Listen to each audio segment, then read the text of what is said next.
I think we are very torn. I think we are jumping to each other's throats a lot of the times. People are trying to police each other's practices, mocking each other, telling each other you can't do this, you can't do that, you are doing this wrong, you are doing that wrong, coming out with hundreds of thousands of fucking hot takes about everything. And I feel like at this point, how can we feel safe? How can we feel held? And how can we have enough courage and vulnerability within us to be authentic? Hello everybody, my name is Joanna, I'm the Polish folk witch, and today I have some tea for you, occult tea to be specific.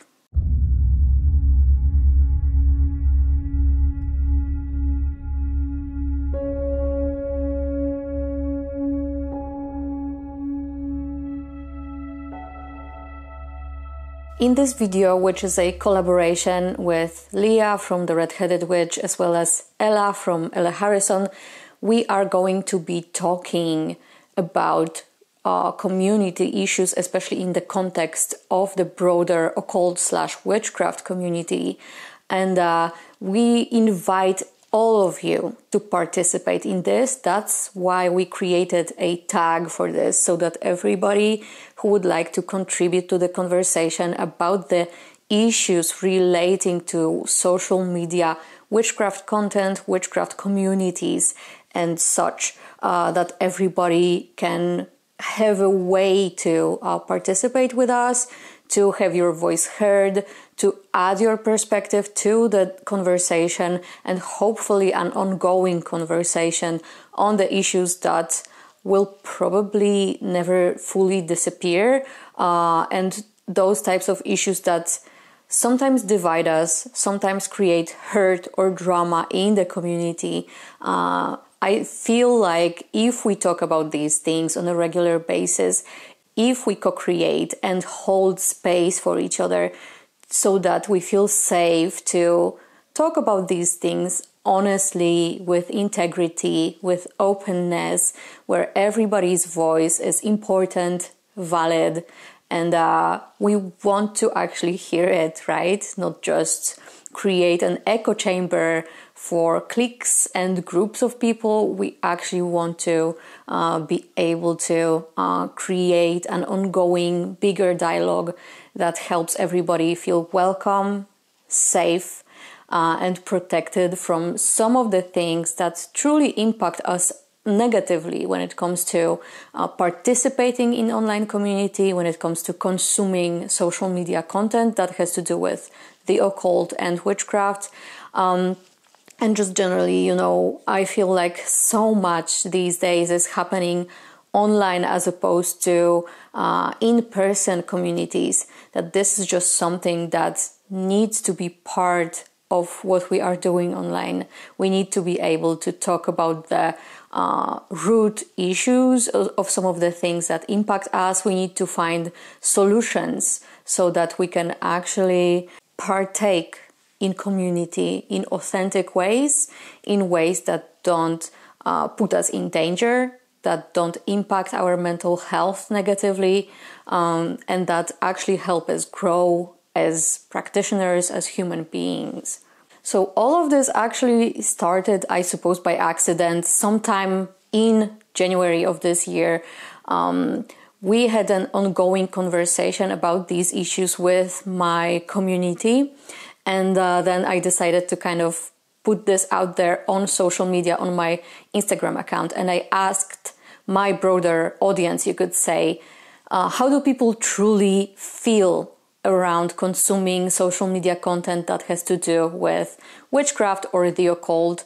Does this make you feel good? Does it help you develop as a practitioner? Or does it produce feelings of FOMO, of not being enough, of feeling like you're a fraud because people, the way they portray their practice on social media looks differently than what your practice looks like, etc.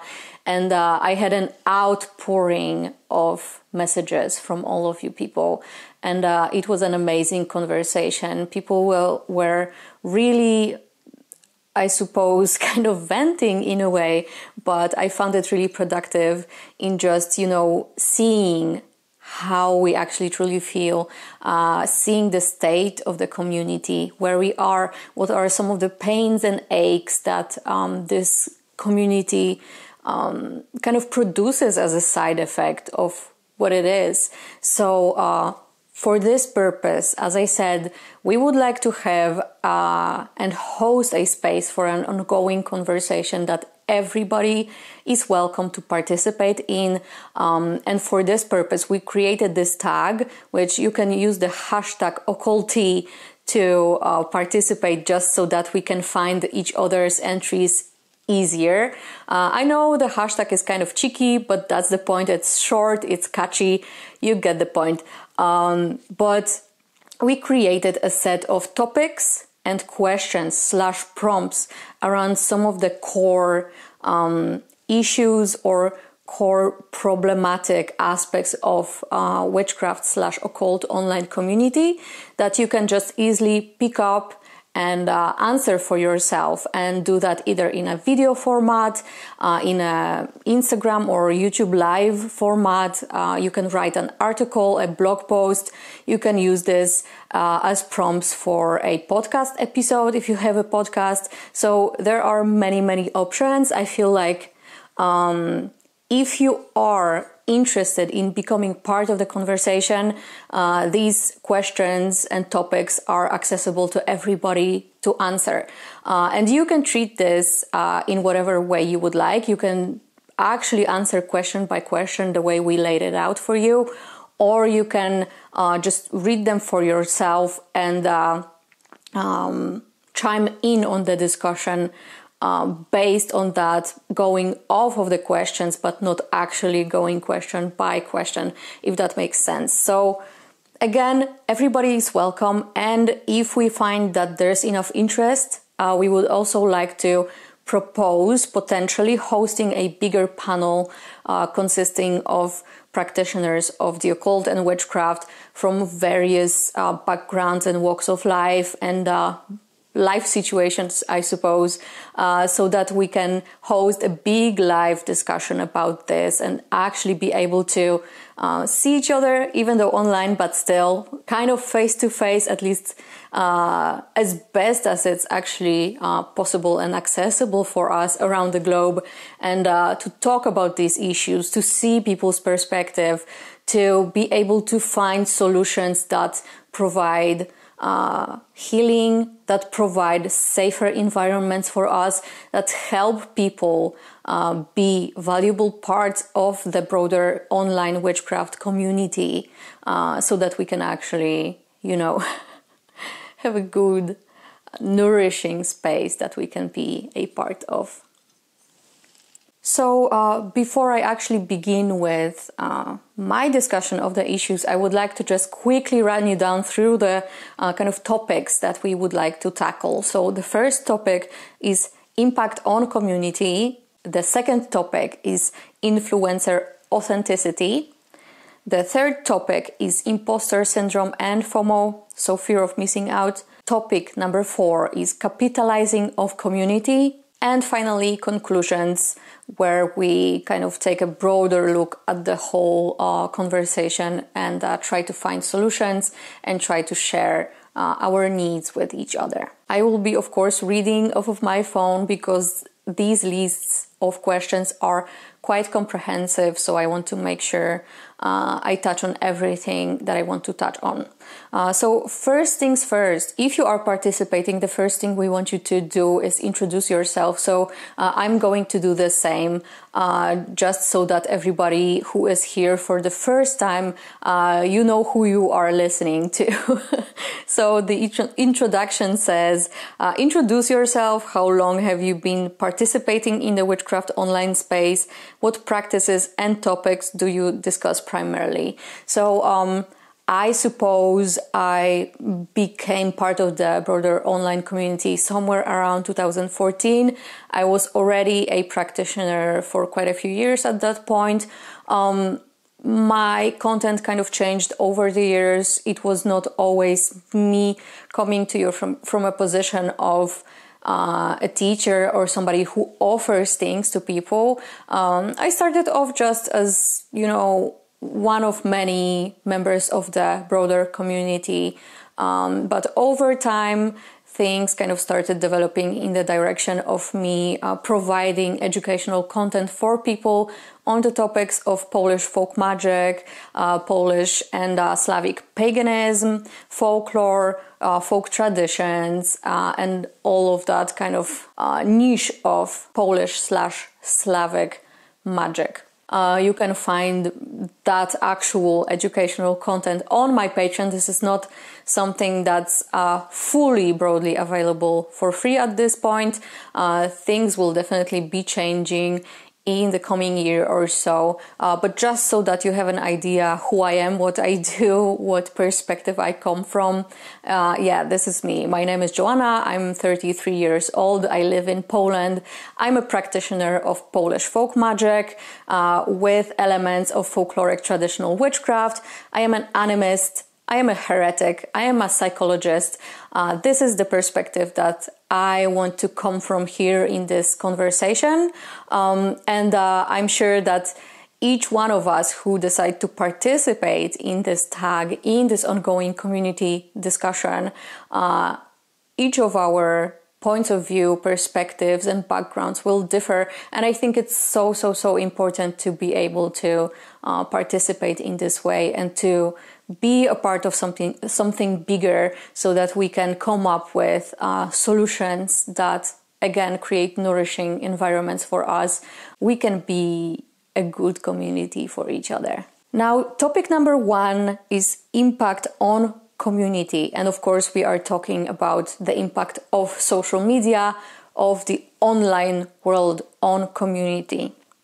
The first question is, what is my personal reasoning and inspiration behind sharing my practice online? I have to say that initially I just wanted to find people to connect to so that I am not so much alone. It just so happens that where I live in Poland, it's not very accepted to be a witch, to be practicing occultism, etc. So naturally, you kind of tend to gravitate towards environments where you can find people who are like you. What am I looking to achieve by participating? Do I seek to educate, learn, or connect? And for me personally, that's all of the three. As I mentioned already, I do provide educational content. I do host groups when we learn together, where we practice things together and compare notes, etc. But I also learn so much all the time from members of this community. And for me, the connection aspect, the community aspect is also very important. How do I believe social media as a whole has impacted the community? And I find that here we need to kind of differentiate between two things. Social media as platforms that are created based on algorithms that benefit the creators of those algorithms, not us as a community. We need to differentiate that and put a hard stop between the actual platform and the community that exists on that platform. These two things are not the same. And when we talk about impact, I don't want people to think that our online community is the problem in and of itself. I think for me personally, the problem are actually the platforms themselves, which the way they work, the way they are designed to hook your attention, to steal your attention, to over time cause for your attention span to be less and less. All of this and the fact that they mostly promote the kind of content that sells you something, all of that in the end, I think, stands in opposition to what witchcraft stands for, because if your attention span is affected in such a major way, this impacts your practice, this impacts your ability to enter trance states, to meditate, to relax, to even be able to focus on a book and read it for a prolonged period of time.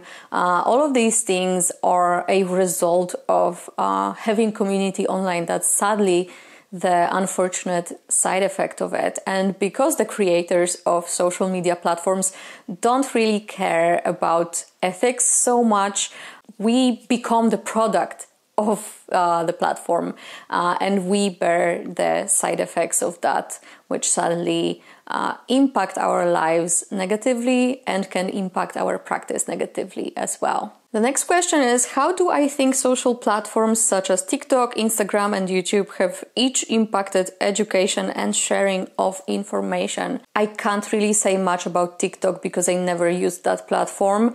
To me, the format itself, which now is also becoming more and more of a thing on Instagram as well, of very short videos, to me, that's violating to my senses. So I try to avoid that type of content because I find that it's unhealthy for me. I am not personally sure if consuming content in this format helps you actually learn anything in terms of witchcraft skills or theoretical information. I would doubt that. As a creator myself who has definitely created some reels, I know that I cannot share all of the things I actually want to share. I can't show you the full scope of the thing I'm showing you in a reel. It's very shallow. There's not much meat to it. You are given a tiny piece of information that something exists, and that's it. You can't really learn much beyond that from a reel. And if you, as somebody who's consuming that type of content, don't actually take the time to then, based on that basic reel, go forth and look for more information about it, I don't think you gained information, like actual knowledge about something from that type of content. I think it's mostly just hyping you up or letting you know that something exists. That's it. To me, the educational value of this type of content is very, very low to non-existent. When it comes to YouTube, I think the format itself of being able to put up as videos that are as long as you want them to pretty much lends itself to lectures, to tutorials on how to actually do something, etc. So definitely out of the three mentioned here, I think YouTube would probably have the most potential for being educational.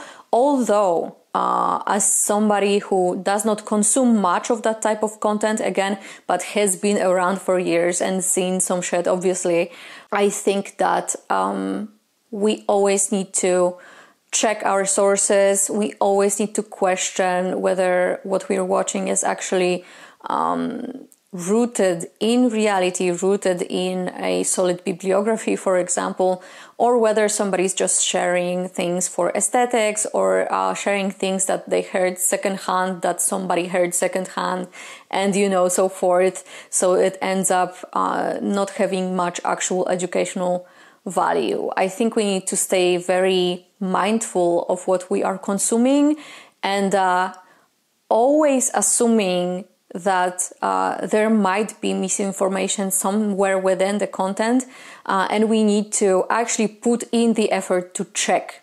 Okay. And the last question in this category is consuming witchcraft content becoming a substitute for practice?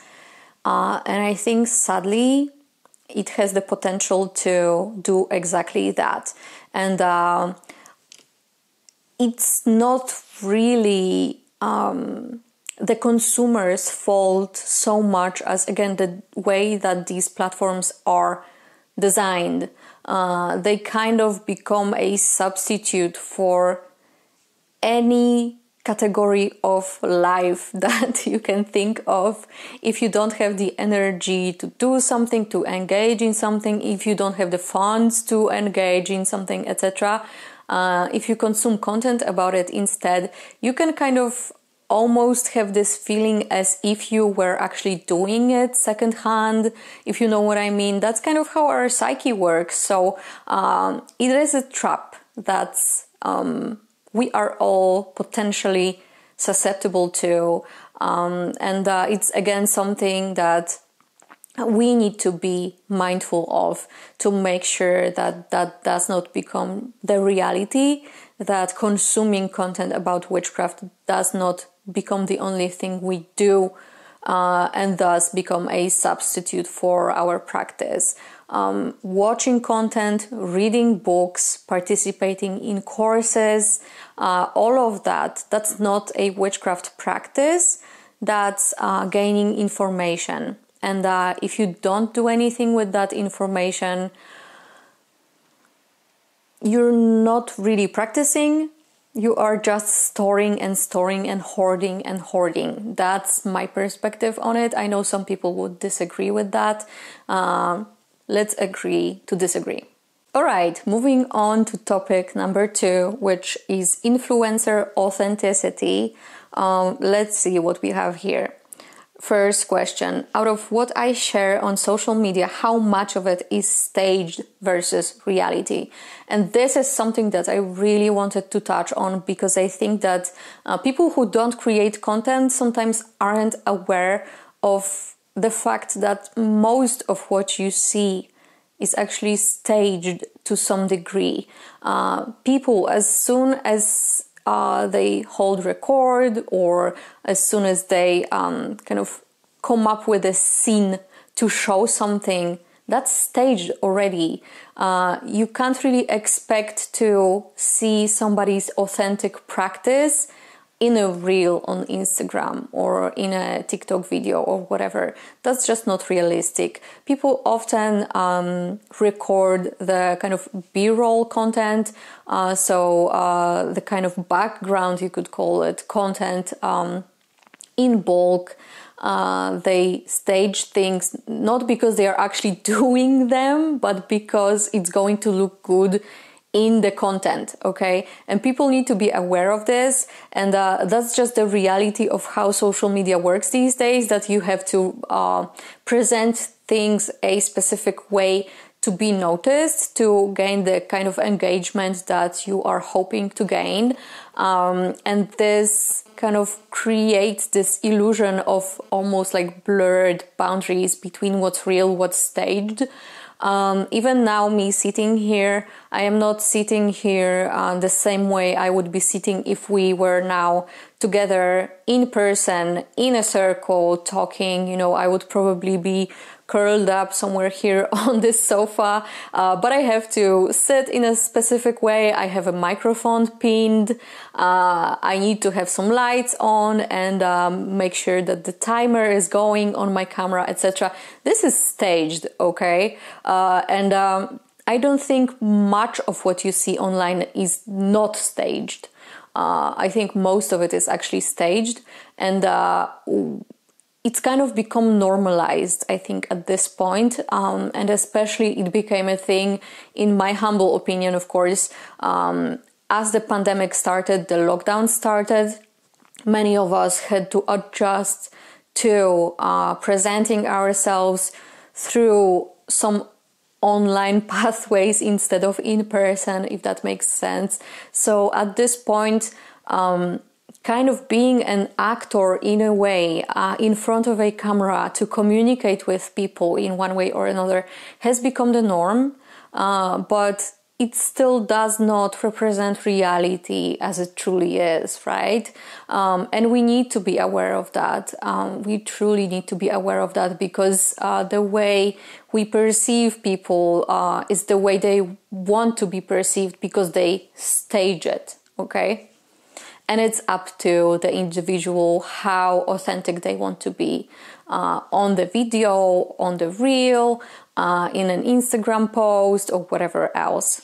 Do I think there is an element of censorship in online spaces? How do I decipher what is appropriate to share online versus what to keep privately? Is this based on social media etiquette or a personal preference?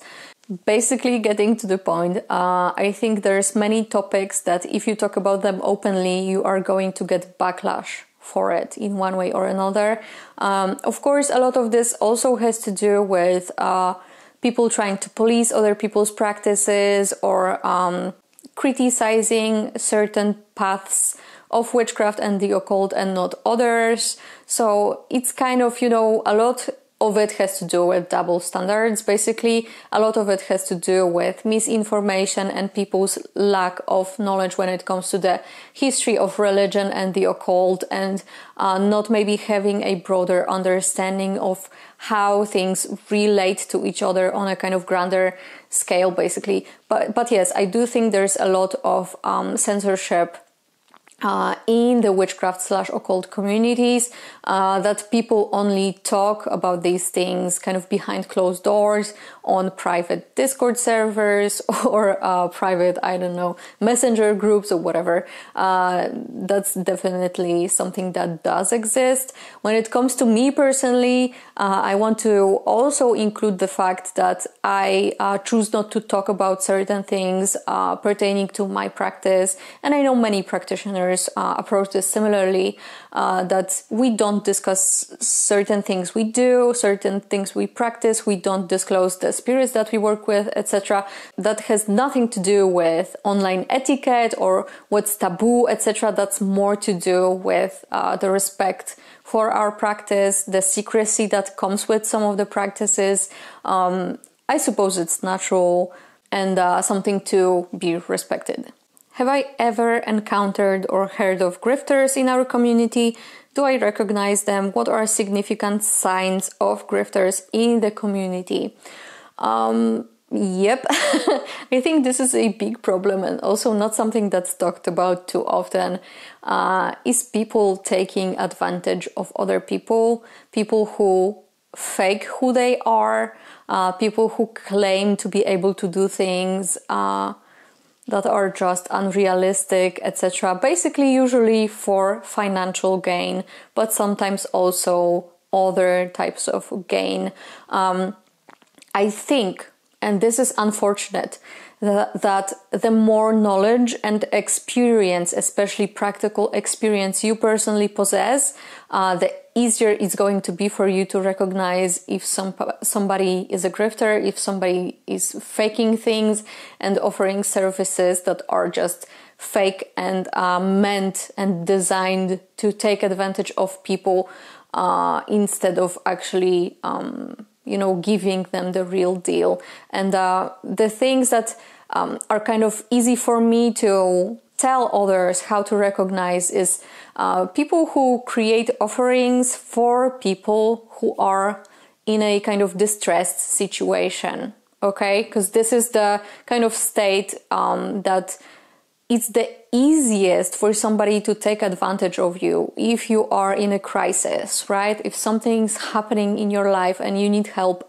ASAP, that's when grifters usually reside in this space of almost being those frontline fucking helpers for you. That, I don't know, if somebody just died and you need to contact the dead ASAP, these people will tell you that they have amazing spirit contacting and working with the dead skills, and they can provide everything for you. Or like if you are going through relationship hardships, they are the first ones to tell you how they can do magic spells for you around love and attraction and all of that to help you gain your lover back or repair a relationship, etc.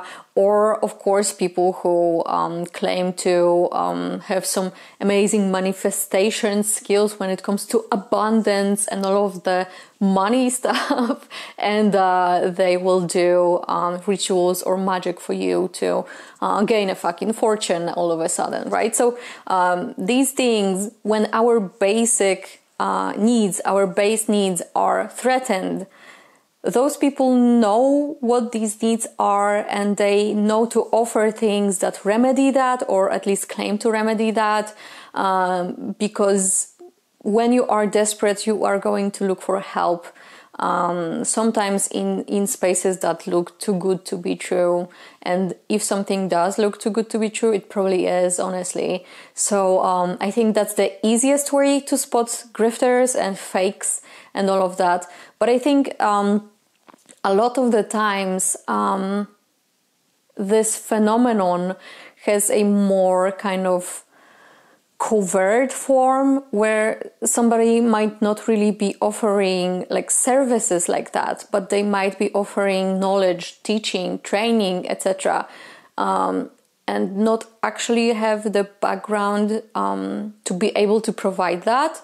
And it's really hard to verify that because, you know, we don't really go to uni and gain degrees in occult knowledge. So it's impossible to verify somebody's actual experience, knowledge, and ability. And that's also this kind of gray area where you can find people faking things, trying to take advantage of people, offering trainings or memberships or courses that are extremely fucking expensive, just outrageously going in hundreds, sometimes thousands of dollars.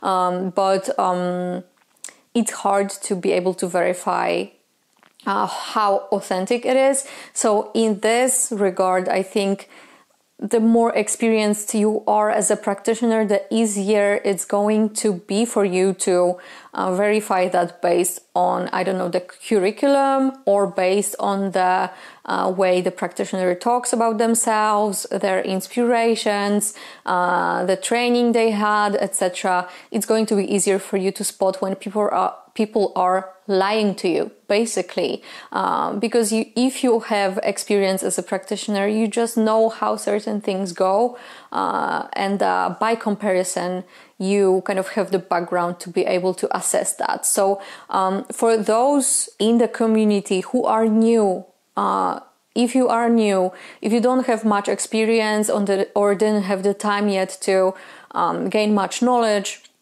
on the theory of all of it, please do find somebody who's more experienced and ask them, what do you think about this person? Do you think they are legit, etc.?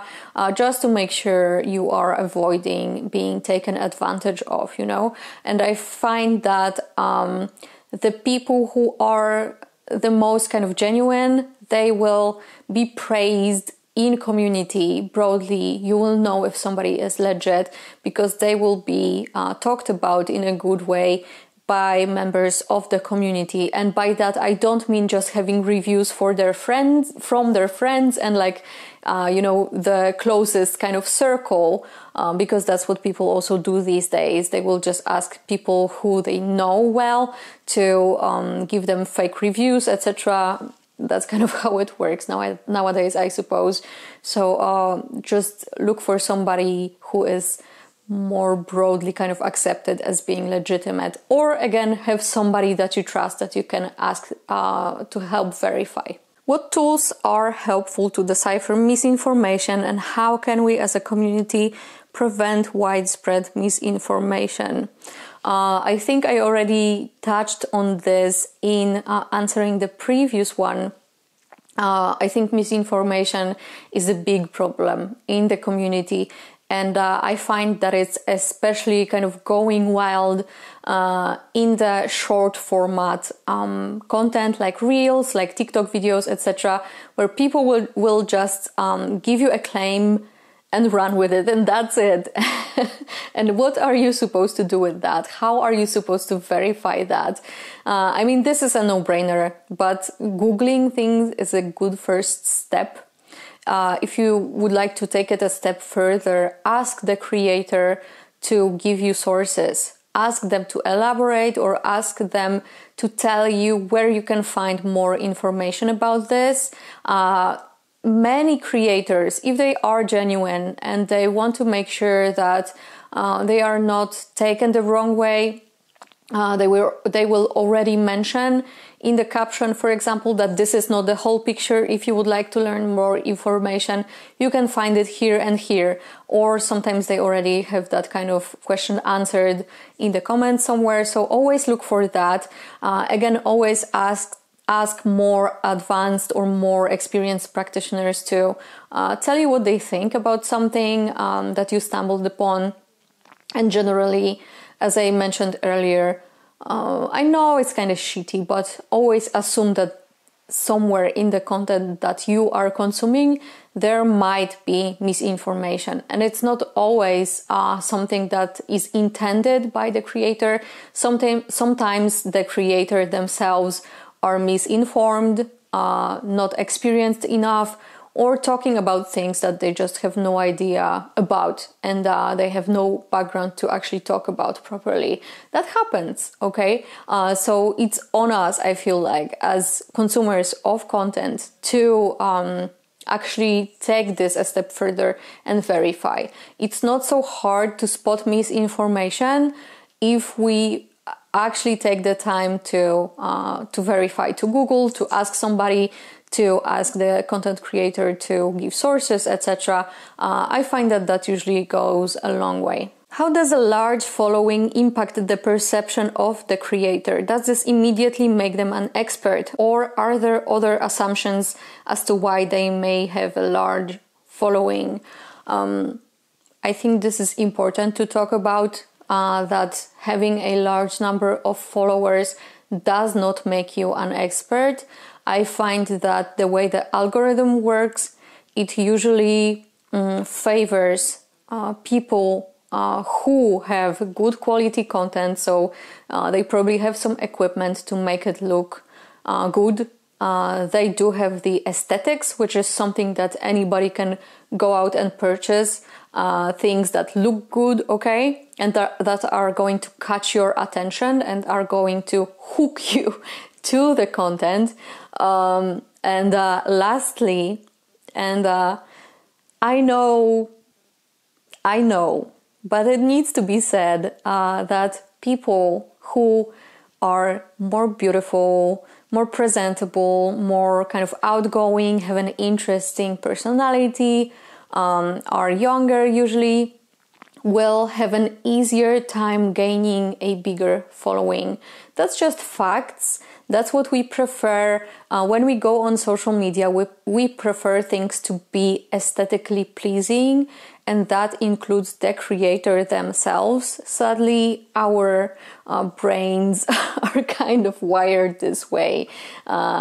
If we are not aware of this, and if we don't, again, kind of take the time to be mindful, our brain will kind of automatically be drawn towards the aesthetics, the youth, the beauty, and the kind of, basically things that we are attracted to also in, a kind of sexual way as well, which needs to be said. So all of these things said, I am not trying to be creepy, but if you look at the numbers on influencers' accounts, those are usually the parameters that ensure success. Of course, there are actual experts which are recognized by communities, and those people will also have large following, not always, but sometimes. And of course, you can easily verify that person has the larger following because they are an expert, because usually they will have all their credentials somewhere visible so that you know who you are actually dealing with. But in general, no, having a large following does not make you an expert. In fact, I think that because we are kind of so easily prone to following the aesthetic things, the youth, the beauty, that we often fall for creating bigger platforms for those parameters, basically. I know that influencers, the big ones, become the big influencers in the first place because they are likable. You might love their vlogs or the way they live their life, the way they decorated their house, the way they talk about certain things, their opinions, etc. That's all great. Like, that's awesome. That's how you relate to people. That's how you kind of decide who you would potentially want to be friends with, who you would like to be surrounded by, etc. That's all normal, right?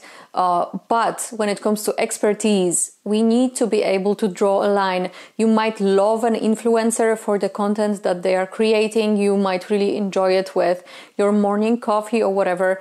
But you need to be wary that if they are talking about expert topics and they don't have the expertise, then they might be incorrect, right? That's just normal. In general, I find that oftentimes I find more actual depth and value when engaging with smaller accounts, with people who are not trying to be influencers, but are just trying to be part of the community and to contribute with their expertise, their knowledge, their opinions, etc. I've had some of the most amazing, eye-opening conversations and so much food for thought, usually coming from people who have super tiny accounts, are rather private, never underestimate somebody based on the amount of numbers on their social media, because that has nothing to do with how wise somebody is, the wealth of knowledge that they have, the expertise again that they have, and the kind of approach to community that they have as well. Big numbers don't always stand for somebody who's an expert, who's capable of holding space for people, who has the skills to be able to teach you something well. Okay, I think this goes without saying, although not really. It's kind of hard because I think as humans we are torn in between the aesthetics that we kind of automatically gravitate towards, and taking the time and effort to verify and find good sources. We are torn, and it needs actual effort on our part to do the latter. And lastly, in this category, the question, I think this is mostly directed at actual content creators. How does one maintain the balance of authenticity and content creation? I am the worst person to ask this because I really suck at not being myself. I just say things how they are in my brain, and I find it really hard to pick and choose or to create a certain perception of things, etc. when it comes to the things I communicate.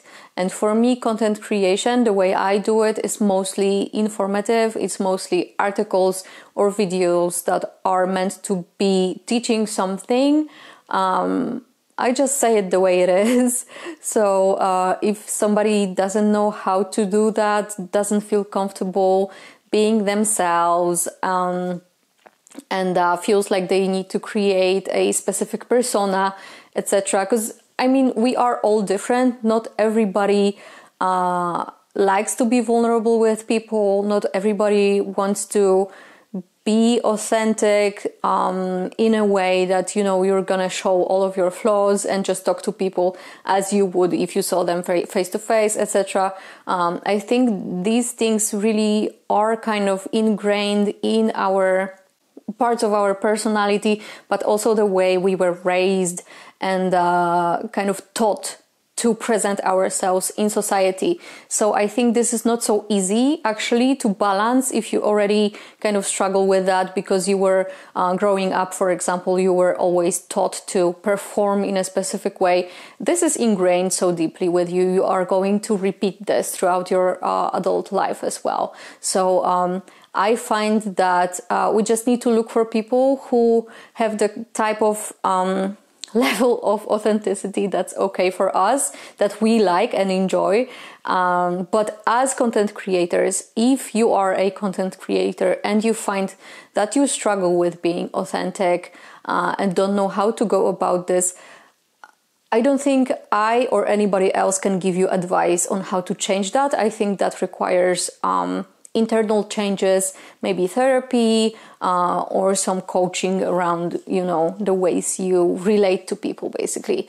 But that's all I'm going to say on this particular subject. Okay, so the next topic is imposter syndrome and FOMO, fear of missing out. And these are some questions that I think apply to all of us, really. It doesn't matter if you are a content creator or only consume content. If you are part of the community and if you are online, you are exposed to these things just like everybody else. So I think this applies to pretty much anybody. So the first question is, when I follow other creators in the community space, does it make me feel genuinely inspired and empowered, or does it create feelings of FOMO and being less than? This is something that I have been talking a lot about in my community with kind of my people, and I find that this comes up a lot. I mentioned a bit about this at the very beginning, that people, when they consume this type of content online, especially the shorter, more aesthetic formats such as Reels on Instagram, they feel defeated a lot of the times because they recognize that the way that somebody's portraying their practice on social media is nothing like what they actually do in real life. And that can create feelings of being an imposter or feelings of, missing out on things because, I don't know, you don't have such an aesthetic setup or whatever. But at the end of the day, to me, all of that is, fake stuff that is, as I said, staged to be perceived as a certain way, to gain more attention and thus more engagement, which also then equals more sales if you sell something, etc. So that has nothing to do with actual practice. For me personally, I am not immune. Nobody is, but I think I am generally pretty good at not being influenced. That's just, I guess, kind of the natural trait that I always had. I've always been a fucking edgelord and hated authorities and never had like somebody that I look up to and like a figure that's inspirational for me. Even growing up back then, we didn't even have internet, so those were different times. But I feel like I'm just not the type of person who's looking to look up to somebody, if that makes sense. And if I am looking to for a figure like that, they would probably not be human. That would be a spirit that I work with or have a cult of in my practice. So that's something completely different, because luckily spirits do not create social media content. So in this way, I am safe, I suppose. But I do recognize that that's just the general trend. If you watch a lot of social media content, you are going to feel like shit in one way or another. And for me, that might not be imposter syndrome or FOMO necessarily, but I definitely do feel like shit if I consume too much content as well. To me, the more I consume it, the more I feel like all of this is fucking meaningless, and just kind of getting this nihilistic feeling of what's the purpose of all this, So I don't like to consume too much, because to me, I don't know, it doesn't do well to my psyche, in the sense that it just makes me kind of miserable, sad, disappointed, and not wanting to be around social media. I have to admit, regularly I've had over the years thoughts of just quitting, closing all of this shit down, never again set foot on social media in this capacity of kind of being a part of something where I actually participate, you know what I mean? This is something that I regularly struggle with. The fact that I'm out there and that I'm participating but a lot of it is kind of shallow, steeped in misinformation, kind of attention whoring all around. I don't like the vibes, okay? I really don't. There are people who create great content, who I deeply respect. There are people with whom I have connected on social media, who have become good friends. My entire community that I have kind of surrounding my work, these people are fucking amazing. I want to be around them. But that's one thing. That's the kind of curated community. But when it comes to the broader waters of occult/witchcraft social media, it's really not my vibes, okay? So yeah, I do struggle with it in that sense of just not wanting to be around, wanting to disappear and have nothing to do with it and just run into the forest and never come back, basically. I know I'm not alone in this kind of sentiment, because I know a lot of people who feel the same way about it. So yeah, that's my struggle. The next question is, if I experience FOMO, has it ever left me feeling vulnerable to be taken advantage of financially or otherwise? I think that's the thing with FOMO. That's what it's for. That's what it does. It's designed. Okay, I should maybe word this differently. Not FOMO is designed, but certain people's content is designed to make you feel FOMO, so that then you purchase something, so you don't feel the FOMO. You don't feel like you are missing out on something, right? And I find this a lot of the times unintentionally, and I need to stress this, that this is not something that's actually intended by the community, that this is the biggest problem in the tarot community online. For example, TarotTube, that people, the type of content that's consumed the most is deck unboxings and deck shopping hauls, etc. That's just what gets the most views. So people who create content naturally want to create the type of content that's going to be watched by more people so they can grow, their channel can grow, etc.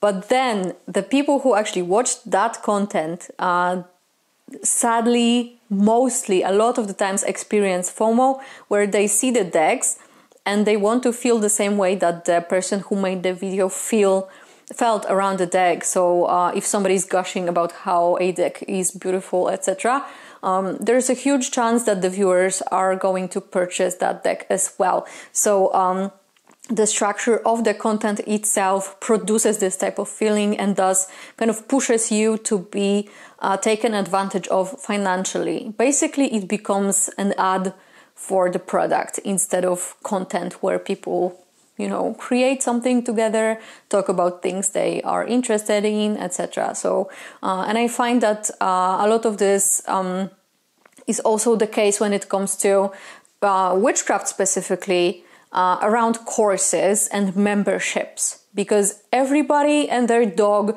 are offering courses these days on witchcraft topics. I actually have a lot of feelings around those courses because I feel like most of them are just not worth it. Many of them are just somebody has read a book or two and then they create a PowerPoint presentation based on the things they read, and then they package this as a exclusive course that costs $200 for 1 hour on Zoom, where they show you the PowerPoint presentation that they created. To me, that's frankly bullshit, honestly. And but I personally don't participate in those courses because I can't afford them.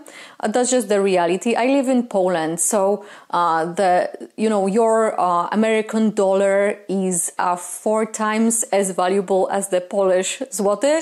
So imagine if those courses all cost 4 times the prices that they already are. If you would be able to afford them.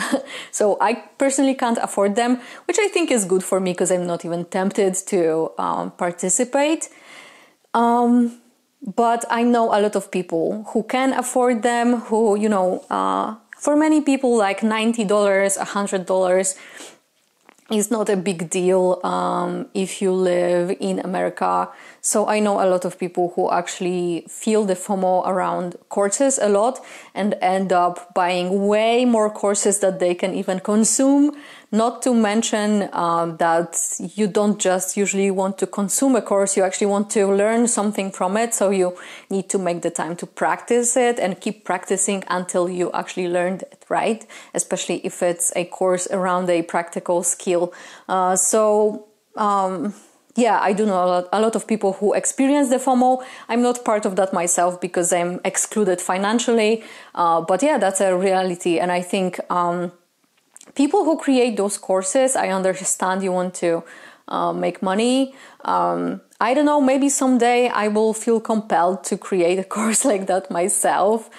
Who knows? But I think as somebody who creates paid content, paid course, paid membership, paid certification of any kind, you need to be aware of how to do this ethically and how to not falsely advertise something that you create, okay? But that's another discussion, so don't want to go into that territory now.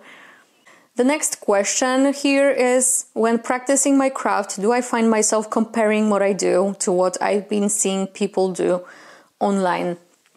When I am actually in the moment practicing, never, honestly, never. It doesn't even cross my mind. I'm in a different space.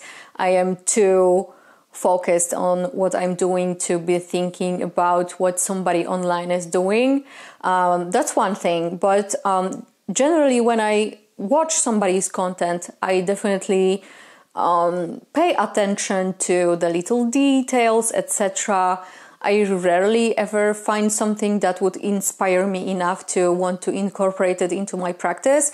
I am usually interested in more kind of historical forms of witchcraft, especially from Poland. So I just don't see a lot of that online. I don't see people making content about that. So my practice is just so different from what I'm usually seeing online, which I think if I had to kind of describe what I usually see, I suppose it's like a mixture of hoodoo with unspecified folk magics, with like the kind of modern eclectic things that became popular, like simmer pots or whatever. These are just things that I don't usually do them at all, or if I do them, they don't look the way they look in this content that I'm seeing. So yeah, that's not really something that I can compare myself to in this way. And lastly, in this category, what would my practice look like without the social media influence of other creators? How do I even answer that? I have no idea what my practice would look like if I was never online. I don't know about the content creators and influencers and their influence on me. As I said, people's practice usually doesn't look like mine, so there's not much to be influenced in that regard. I think what influences me mostly is the community that I'm around, having conversations about each of our practices, the way we feel about certain things, the way we experience personal gnosis around specific things. That really influences me in the fact that it broadens my horizons. It's fucking amazing to be able to compare with other people, to compare notes, to exchange experiences, to talk about how we feel around certain things, our opinions on things, tips on how to make something easier for yourself in your practice. That's amazing, but that's mutual aid. That's not an influencer making an impression on me enough to actually influence how I practice, right? So I don't know how my practice would be different if I wouldn't be consuming any content. I know that if I was not online at all and had no access to, as I said, the community of peers, where for me that's where the good stuff is actually. I am guessing my practice would be way different, but I can't even imagine in what way. Having no access to community, I guess it just generally makes life harder when you don't have access to being able to exchange knowledge, experiences, how to do things, ways that people relate to specific things, etc. So yeah, without community, my life would probably be much poorer in general. The next topic is capitalizing off community. The first question is, do I consider online communities as equally valid to in-person communities? And I really wanted to make sure that this question is included. I know that some people say that, if you follow somebody on social media and become part of their group, that doesn't make you part of a community. You are just following somebody. I understand where this is coming from, and there is an element of warning to somebody to maybe not attach themselves too much to big public figures because they probably don't even know you exist, and that's valid as fuck. But in general, I think that online communities are just as valid as in-person communities. Not everybody has access to in-person communities for various reasons, be it, disability and those types of aspects, be it being excluded because you're living rural, be it the inability to have an in-person community because witchcraft where you live is absolutely condemned and not something that's tolerated, or a plethora of other reasons why you can't have a community in person. And I think people who practice witchcraft should actually understand this because I don't know, maybe in some places in the world it's like super cool and everybody's accepting and you find witches everywhere you go. I don't know about that. It's not the case in Poland. So if that's the case where you live, consider yourself really fucking privileged. If you can be out as a witch where you live, you are so fucking privileged. You have no idea. So again, this is just not accessible for everybody to be in an in-person community and do these things together. So I think online community for many people is an absolute lifesaver. For me, it's kind of varied over the years. I've been in groups, I've been in a coven for a while, a few years, etc. I've had some experiences with in-person communities that kind of circulate around witchcraft. Or are centered around witchcraft, but still some of the best friendships, best pockets of community I have found online myself as well. So to me, it's just as valid as in person, and I think people who don't understand this are just way too privileged to see why. How have online communities impacted me as a practitioner? I already kind of mentioned this not long ago. I just think my life would be really lonely if I did not have access to peers who understand what I'm doing, why I'm doing it, and just people with whom I can talk about what I do, my experiences, my thoughts, feelings, etc. around witchcraft without having to every time, go through the basics of explaining what all of this really is. So to me, it's just invaluable, honestly. What are some of the dangers of the current phenomenon of capitalizing off the witchcraft community? This is a good question. I feel like the dangers are, and I've also heard people talk about this, that if somebody is creating a paid community, for example, only on the within you can verify whether that's a worthwhile community or not. You can't really judge that from the outside. So you are kind of going in blind, and it either works or it doesn't. I find that a lot of the times people are putting a lot of time, effort, and also money into finding a community that works for them. And a lot of the times they end up being disappointed with what they find. So the dangers, totally loss of time, money, and effort.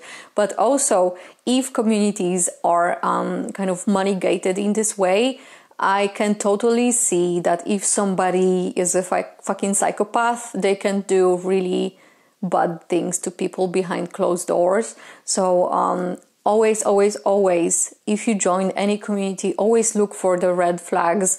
First and foremost, I think this one thing is always, to me, a good indicator of the type of community you are entering.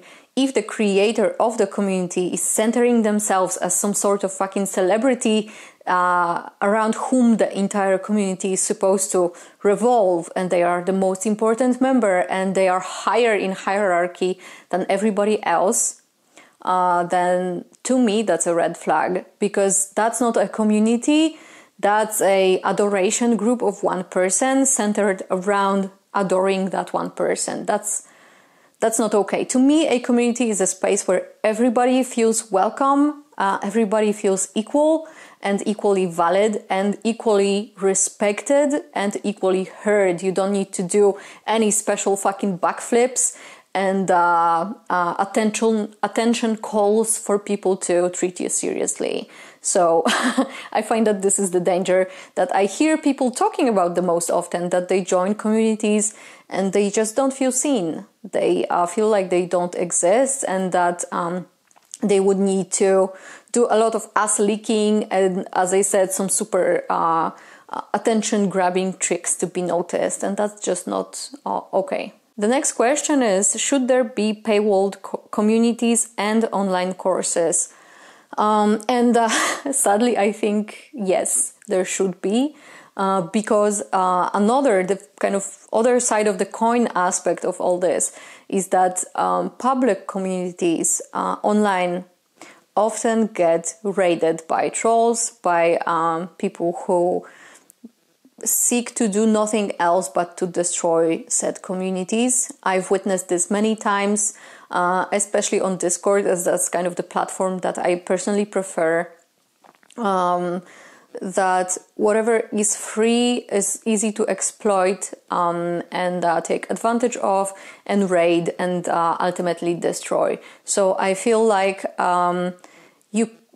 maybe you can, I don't know, but basically I think that communities that are organized behind closed doors kind of lend themselves more to having more depth if they are managed properly, because people can be more open, more vulnerable, and feel more protected because they know that not just everybody is going to enter said community. There are usually some type of parameters that are decided and agreed upon, ideally by the entire community and not just by one person. But basically, I think it's just safer and it gives a lot of comfort to be able to be open, to be yourself, to not have to pretend, etc. So yes, I think it really helps if it's managed properly again. How does one ensure the authenticity of courses, workshops, memberships, etc. as a financial investment? At the end of the day, the easiest way to decide authenticity and whether something is worth an investment is getting opinions from people who have been around or already participated in something, as well as the credentials of the person who's hosting all these things, right? So if I know that somebody has a background in this and that, and it's legit, and also I hear good reviews and opinions from my peers, from people whom I trust, then it's easier for me to decide that it's actually worth the investment. I would usually not just go for something based off of advertisements alone. I always like to thoroughly research a person, a space, and what they offer before I engage in something, honestly. Because I feel a lot of the things that are out there are just not worth it for me personally. And that's why I usually like to be very thorough with that kind of shit. And finally, we are getting to the conclusions. I'm just going to read all of these at once and then draw my own conclusions just to wrap things up. So here's the kind of suggested questions that we have for conclusions. What are some topics of conversation I'd like to see more of in our community? What are my community needs? Where would I like to feel more held and supported? Where do I feel like I am not truly being seen by my community? How can we help each other in removing the external peer pressure and grow in community? How can we as a community come together more with constructive criticism without it seeming shady or passive-aggressive? How can we as a community do better when we do receive criticism and feedback? Who are some community members that I look up to that are reliable resources and aspirations?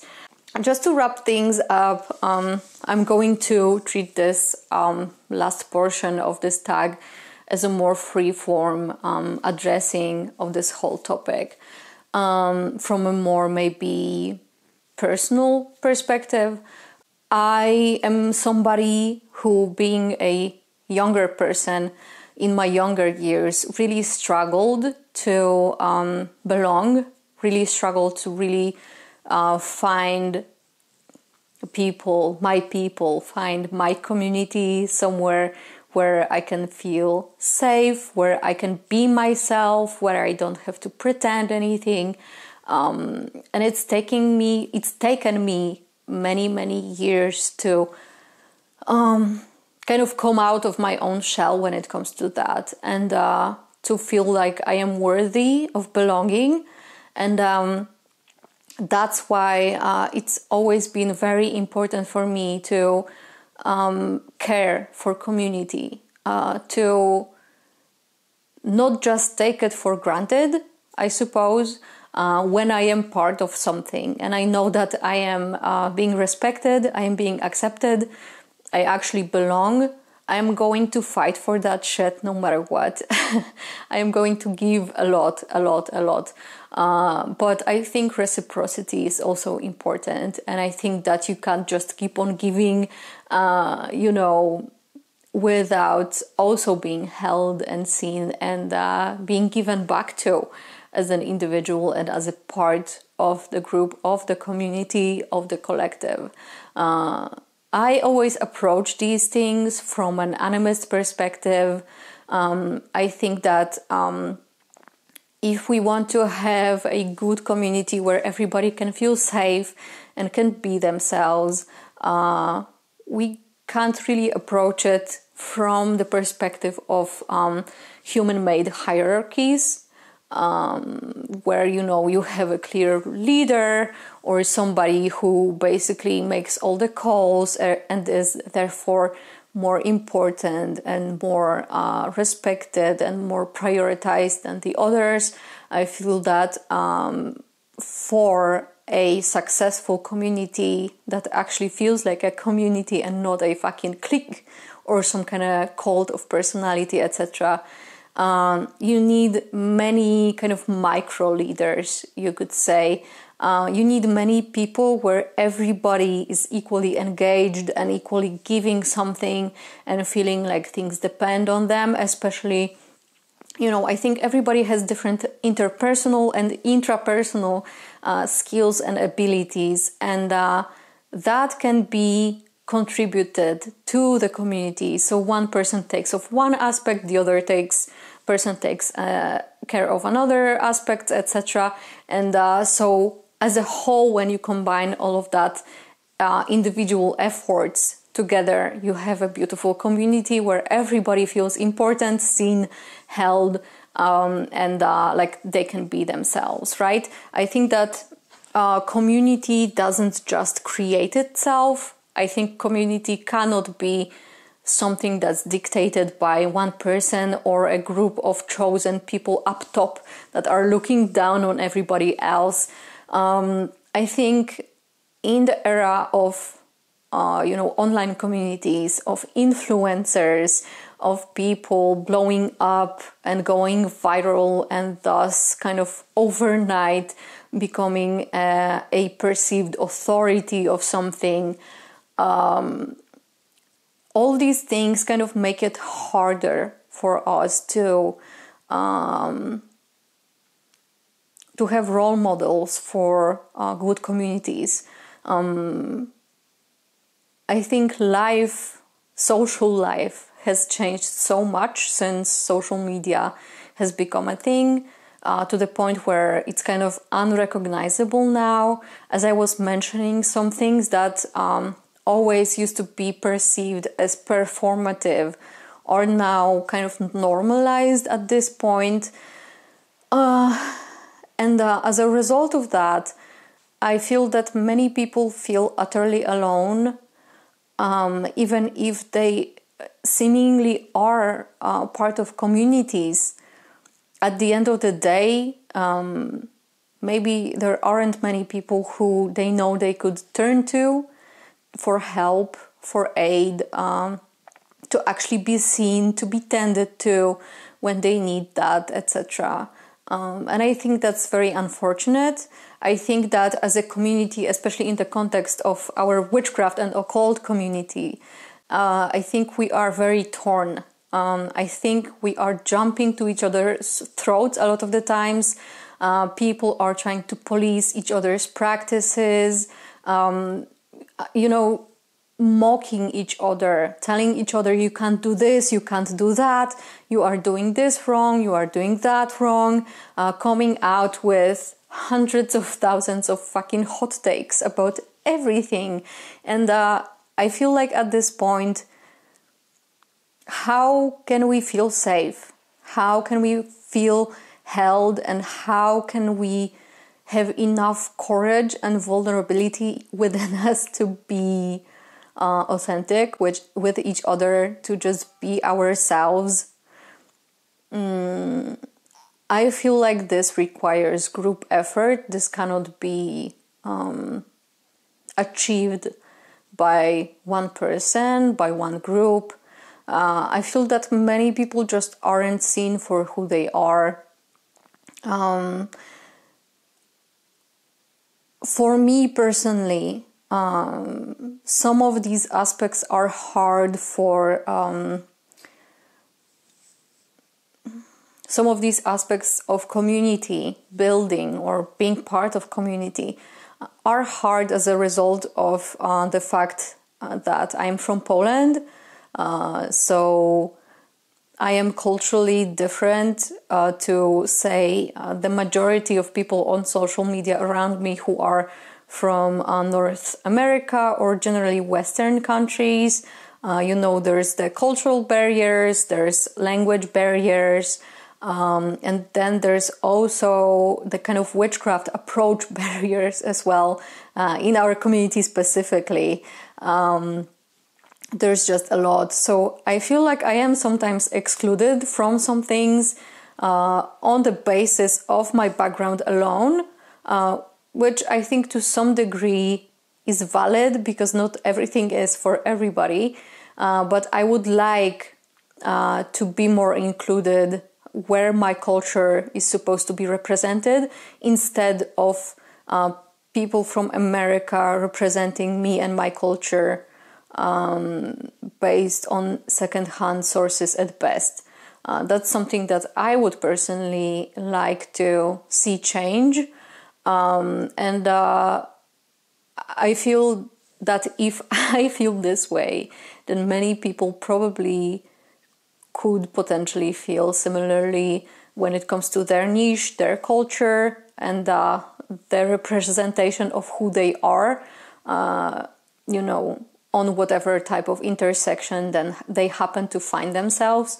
I just feel like we really need to be listening to people instead of speaking for people. We need to be open to just more variety of people from different cultures, from different economic groups, different walks of life, different age groups as well, and helping each other, not tearing each other down.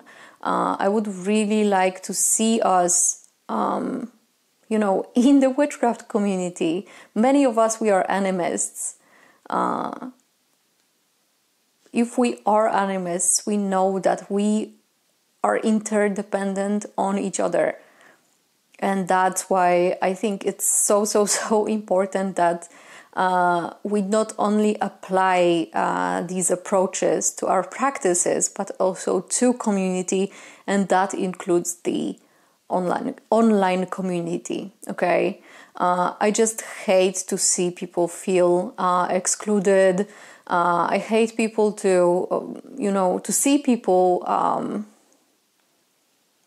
when they suffer as a result of partaking in this community, because everything that they see online just makes them feel less than, makes them not feel seen, not feel like they are unique enough or interesting enough to be part of something.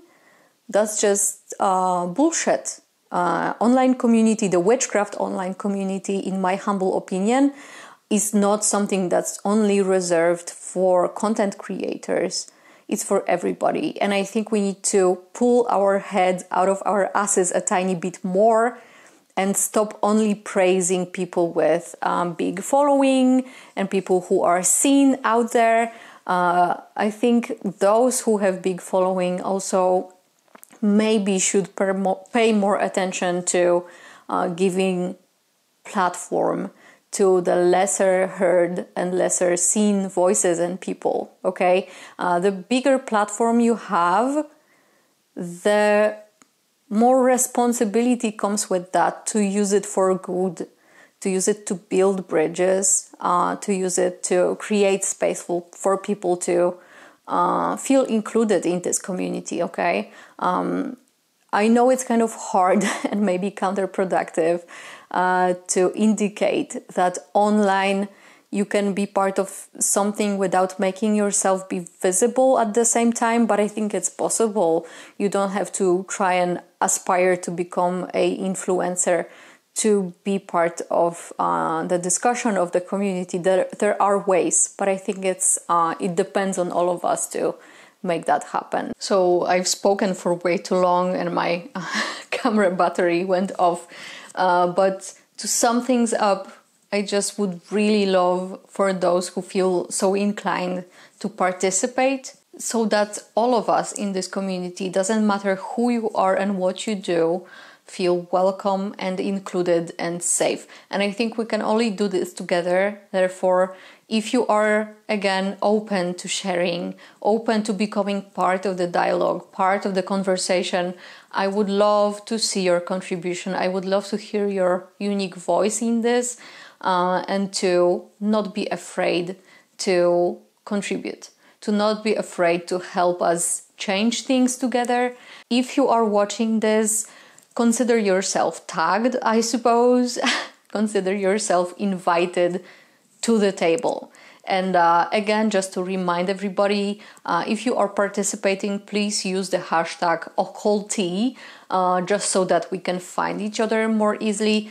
And if this picks up, then we would love to host a big online panel that would be available live for the entire community to watch, where whoever would like to participate. I am talking content creators, influencers, people who teach, people who are authors, people who have podcasts, people who host community spaces, etc., and people who are partaking in or all of that, but not actually creating it.